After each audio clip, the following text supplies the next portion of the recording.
Okay, so we spend so much time talking about how amazing modern processors are, right? Absolutely. The cores, the clock Yeah, speeds. billions of transistors on one tiny chip. It's like if your processor is the Millennium Falcon hitting light speed, we're always focused on the hyperdrive itself. Hmm. But what if the real bottleneck, the thing that's really slowing things down, isn't the engine at all? You mean like the access roads? Exactly. The tiny traffic-clogged access roads connecting everything, Yeah. the internal wiring, It's kind of ironic, isn't it? We've pushed transistor switching speeds to incredible levels, right?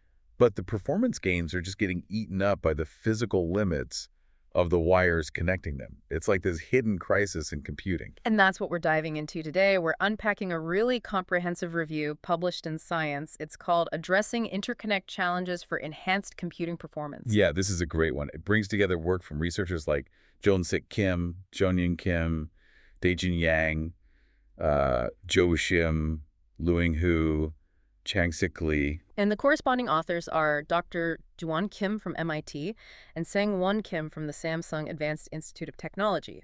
Quite the team. Definitely. And their work basically lays out the roadmap. It shows exactly how the industry kind of hit this performance wall. And crucially, the potential ways out, the new materials and architectures. Exactly. They cover the revolutionary changes needed to, break through that wall. Okay, so let's define this wall, this enemy that stopped progress in its tracks. For a long time, the speed limit was just how fast a transistor gate could switch, right? The gate delay. Correct. That was the main thing.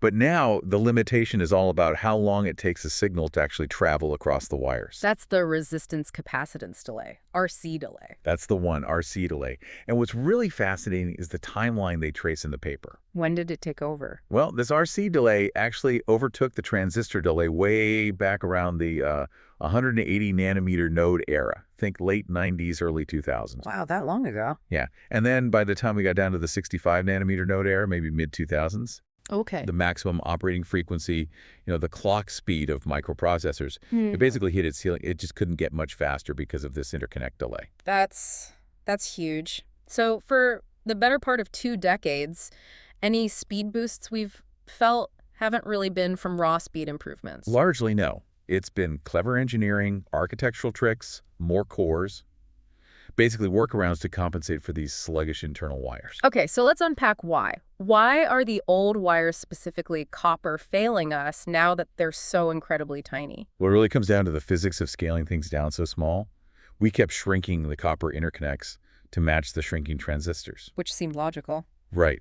But remember your analogy.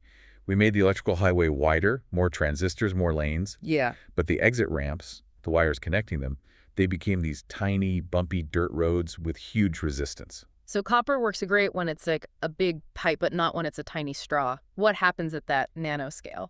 Okay, so as the width shrinks, copper's resistivity, its resistance to electrical flow, it just increases exponentially. There are three main reasons. Right. First, electrons start scattering off the surfaces much more often. Imagine electrons trying to flow down a really narrow hallway. They just keep bouncing off the walls. That's because the surface-to-volume ratio gets really high. Makes sense. More wall, less middle. Exactly. Yeah. Second, the metal itself is made of tiny crystals, or grains. As the wire shrinks, these grains get smaller, and the boundaries between them also scatter electrons. So more grain boundary scattering. Okay, surface scattering, grain boundary scattering, and you said three things. Right. The third one is sort of a practical necessity. Copper can't directly touch the silicon or the insulating material around it. Why not? It diffuses. It sort of poisons the transistor and ruins the device. So you have to wrap the copper wire in a thin liner or barrier layer. Ah, like insulation. Kind of, but it's actually conductive. Just Yeah. not very. Usually it's tantalum or tantalum nitride, tatan. And these materials have much higher resistivity than copper. And the problem is, as the wire gets smaller, that barrier layer takes up a bigger and bigger percentage of the total wire's cross-section. So more of your wire is actually this high-resistance barrier material. Okay, I see. So the combined effect of all this scattering plus the liner, Yeah, what does it actually do to the performance? it's pretty staggering. The review points out that for a copper line, that's only 10 nanometers wide, which is incredibly small. Yeah. Its resistivity can be about 4 times higher than what you'd expect from a big chunk of copper. 4 times. So it's only working at like 25% efficiency compared to bulk copper. Pretty much. Yeah. That level of inefficiency, that waste, It completely explains why there's this massive global push to find alternatives. And it gets worse, right? Because we're trying to solve density problems by stacking chips vertically, now 3D integration. Exactly. And the review warns that this strategy, while great for packing more stuff in, Mhm. it actually accelerates the growth of this interconnect RC delay even faster. The wires have to go further, vertically, making the bottleneck even more severe. So the hunt for new materials is absolutely critical. What are we looking for? We need conductors with a shorter mean free path. That's basically the average distance an electron travels inside the metal before it bumps into something and scatters. Okay. Copper's mean free path is around 40 nanometers at room temperature.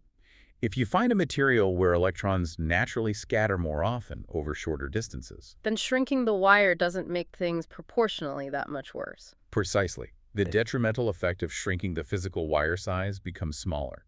You're looking for materials that are already sort of inherently messy for electrons. Got it. Okay. Let's look at the new lineup then. Who are the main contenders to replace copper? Starting with just single elements. Well, ruthenium, Ru is probably the front runner right now. Ruthenium. Okay. Yeah. Calculations suggest its conductivity should actually beat copper once you get below a critical dimension of about 17 nanometers. And does it have other advantages? Huge ones for manufacturing.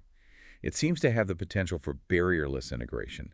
It can form its own protective, self-forming oxide layer. Ah, so you might be able to get rid of that high-resistance liner layer we talked about. Exactly, which is a massive win in those super tiny wires. It also has some nice engineering properties, like being easier to etch selectively. Okay, ruthenium looks promising. Who else is in the running? Molybdenum, Mo, is another strong candidate. It also shows lower resistivity than copper at these scale dimensions, and is known for being very stable at high temperatures. Is the manufacturing ready for molybdenum? It's getting there. There have been big advances in a technique called atomic layer deposition, ALD, for molybdenum. They've achieved really competitive resistivity, like 13 million centimeters at just a 10 nanometer thickness. It's very good. Okay, Ruimo. We also hear about cobalt, sometimes. Where does that fit? Cobalt's already being used, actually. Because it has really high cohesive energy, the atoms stick together. Well, it's been used in the bottom two metal layers, the ones that are scaled the most aggressively. And its advantage. It doesn't need a liner layer underneath it, though you still need a minimal barrier on the sides and top. But removing that liner helps a lot in those really hot spots right near the transistors. Okay, so those are maybe the workhorses, Ru, Mo, Co. But the review also dives into some really exotic stuff, right? The wow factor material. Oh, yeah. This is where the research gets really cutting edge. They talk about topological semimetals, or TSMs. Like niobium arsenide NBAs. Exactly. And cobalt, monosilicide, COSI. These materials, the physics is just different. They have these highly conductive states right on their surface, protected by the symmetry of their crystal structure. Wait, normal metals get worse when they're narrowing because electrons hit the surfaces, the walls. Right. But with TSMs, it's almost like the unique atomic arrangement channels the electrons along the surface. They kind of ignore the narrow boundaries in a way. Hold on, if they ignore the walls, does that mean they don't suffer that resistance penalty when you shrink them? Not only do they not suffer the penalty, sometimes they actually get better. There's an experimental finding mentioned for a specific type called a Weil semimetal, niobium arsenide. Yeah. Get this. Its resistivity decreased by a factor of a tenfold drop, going from a bulk crystal to tiny nanobelts at room temperature. That doesn't even make sense. It gets more conductive as it gets smaller. It's genuinely mind-bending. It seems to defy conventional scaling rules. Still early days for manufacturing these, but the potential is enormous. Wow, okay. And there was one other category, intermetallic compounds, IMCs. Right. These are alloys, mixtures of 2 or 3 metals like nickel aluminide and io ore, copper aluminate, CuL2. They're specifically engineered to have shorter mean free paths than copper. Ah, back to that idea of inherent messiness. Exactly. And the strong chemical bonds in these compounds might also make them more reliable, more resistant to things like electron migration, where the electron flow physically moves atoms around over time. Better reliability built in. So we've got these potential new materials, some looking quite promising like ruthenium and molybdenum. But if they're so good, why isn't the crisis solved? Is it just that materials alone aren't enough? That seems to be the case. The problem is so deep-seated that just swapping out copper isn't the whole answer. The review makes it clear we also have to fundamentally rebuild the chip architecture. Which brings us to the second major solution, 3D integration. Precisely, and it's happening across the board, memory and logic devices. Okay, let's take memory first. DRAM, the main system memory. We've seen lots of changes there. Yeah. For DRAM, the industry has moved from older structures like buried channel array transistors, BCT, to newer ones like vertical channel transistors, VCT. These vertical designs inherently pack things tighter. The ultimate goal is full-on 3D DRAM, where memory cells are stacked vertically like floors in a skyscraper. To increase density without making the wires even smaller horizontally? Right. But even these vertical structures, like VCT, which shrinks the basic memory cell footprint, end up demanding more complex, denser wiring to connect everything up. And it's a similar story for storage for NAND flash memory. Very similar. We have vertical NAND or VNAND where you stack storage layers. The goal now is heading towards like 1,000 layers or more. 1,000 layers, wow. But the huge challenge there is running the connections, the word lines, vertically through all those layers reliably.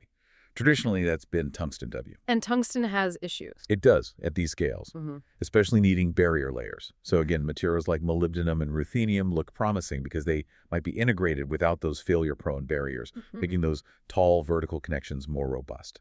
Okay, so 3D is changing memory. What about logic? Our CPUs, GPUs, we're already using 3D transistors, aren't we? Yes. We've moved from flat transistors to FinFETs, and now we're going to gate-all-around FETs. GAFETs, and looking ahead to things like fork-sheet FETs and complementary FETs, CFETs. These sound complicated. They are. They stack components vertically, even within a single transistor, to get incredible density.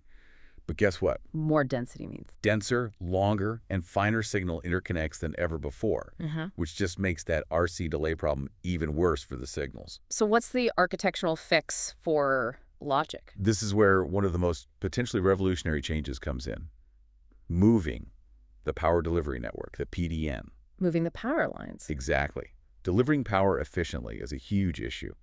The wires carrying power suffer from voltage drops, called IR drops, which really hurt performance and waste energy. Okay, so how do you move them? Where do they go? There are a couple of ideas, like burying power rails under the transistors, but the most radical approach gaining traction is the backside power delivery network, or BSPDN. Backside, like on the other side of the silicon wafer? Precisely. Imagine you build your transistors and all the delicate signal wiring on the front side of the silicon wafer, like usual. Then you flip the wafer over, thin down the silicon from the back, and build the entire power delivery network. All the thick wires carrying power and ground on that backside. It's like the chip has an infrastructure basement.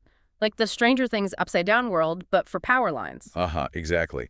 And by moving all those bulky, noisy power lines off the front, you free up all that valuable space for the signal interconnect. You got it. It lets you route signals more efficiently, reduces interference, and significantly cuts down that performance-killing IR drop for the power delivery itself. Does it actually work? Has this been demonstrated? Oh, yeah. The review mentions demonstrations showing BSPDN can increase the operating frequency by up to 6%.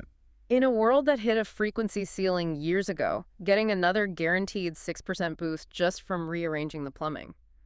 That's massive. It really is. And there's a material connection, too. Building stuff on the backside means those power metals have to survive the high temperatures, maybe up to 800 degrees Celsius, when subsequent processing happens back on the front side. So that favors heat-tolerant metals. Right. Like molybdenum, ruthenium, maybe tungsten again in this context. Yeah. Metals with a high thermal budget become really important for these advanced architectures. Wow. Okay, this review, led by researchers like Dr. Jaewon Kim at MIT and Sang-Won Kim at Samsung, it really paints a clear, if challenging, picture of computing's future. Let me try and sum up the big takeaways for everyone listening. Yeah, let's recap. Okay, first, the bottleneck is real, and it's the wires. That RC delay has been the true speed limit for modern computing since way back around the 65 nanometer node. Simple shrinking is over. Absolutely. Critical point. Second, the material hunt is vital. We have to replace copper, maybe with metals like ruthenium or molybdenum that scale better. Or maybe those exotic topological semimetals that kind of break the rules and get more conductive when they shrink. Exactly. Exploring those is key. And third, the architecture shift is happening now. We need these big structural changes, 3D stacking for memory, and things like backside power delivery for logic, just to work around the physical limits of wiring. So it's a two-pronged attack. Better materials and smarter designs. That's the only way forward. And the researchers really stress this gap. Academia finds cool materials with amazing properties, but industry needs stuff that actually works reliably in complex manufacturing, that handles heat and isn't crazy expensive. So we need more collaboration. Definitely. A systematic, collaborative approach to actually test and validate these new materials and architectures for the next generation of chips. That's the call to action. It really feels like we're moving way beyond flat 2D circuits. I mean, when you hear about techniques like hybrid copper bonding, connecting layers with pitches under 5 micrometers, or monolithic 3D, trying to stack transistors directly on top of each other, are we basically heading towards a future where our devices are less like circuit boards and more like, I don't know, dense, electrically integrated Rubik's Cubes? That's actually a pretty good analogy for the complexity and the three-dimensional nature we're heading towards. It's going to be a fascinating transition.